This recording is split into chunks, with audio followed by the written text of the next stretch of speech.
اللہ ताला ने हर दौर में इंसानों की रहनुमाई के लिए अनबिया अलैहिस्सलाम को भेजा।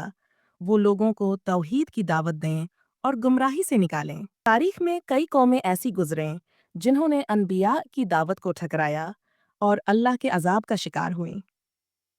इन्हीं में एक खौफनाक कौम याजूज माजूज भी है, जिनका जिक्र कुरान और अहादीस में आया है। याजूज माजूज का ताल्लुक हजरत नूह के बेटे याफिस की नस्ल से बताया जाता है। ये एक ताकतवर, जंगजू और जालिम कौम थी जो ज़मीन में कत्ल गारत और फसाद फैलाने में मशहूर थी।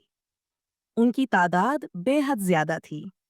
बाज़ रवायात के मुताबिक उनके चेहरे चौड़े, आंखें छोटी और कद छोटा होता था।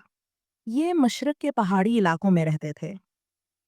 बाज़ मौरख़ीन के मुताबिक ये मंगोलिया या कफ़काज़ के पहाड़ों में बसते थे, मगर उनकी असल जगह अल्लाह ही जानता है।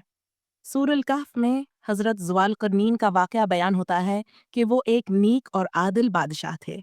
एक सफ़र के दौरान वो दो पहाड़ों के दरमियान एक कौम के पास पहुँचे जो याजूज माजूज के जुल्म से तंग थी। ज़ुवालक़रनीन ने कहा कि मुझे मुआवज़े की ज़रूरत नहीं, बस तुम अपनी कुव्वत से मदद करो। फिर उन्होंने लोहे और पगले तांबे से एक बड़ी दीवार तामीर की जो इतनी मजबूत थी कि यूज माजूज ना उसे तोड़ सके और ना उस पर चढ़ सके। ज़वालक़रनीन ने कहा, ये मेरे रब की रहमत है, लेकिन जब रब का वादा आएगा तो ये दीवार ज़मीन बराबर हो जाएगी। याजूज माजूज अभी इसी दीवार के पीछे कैद हैं। कुर्ब क़यामत जब अल्लाह का हुक्म होगा तो ये दीवार टूट जाएगी और ये कौम ज़मीन पर फैल जाएगी। हदीस में आता है, वो हर बुलंदी से उतरते आएंगे, दरिया पी जाएंगे, ज़मीन अजाड़ देंगे और हर तरफ तबाही मचा देंगे।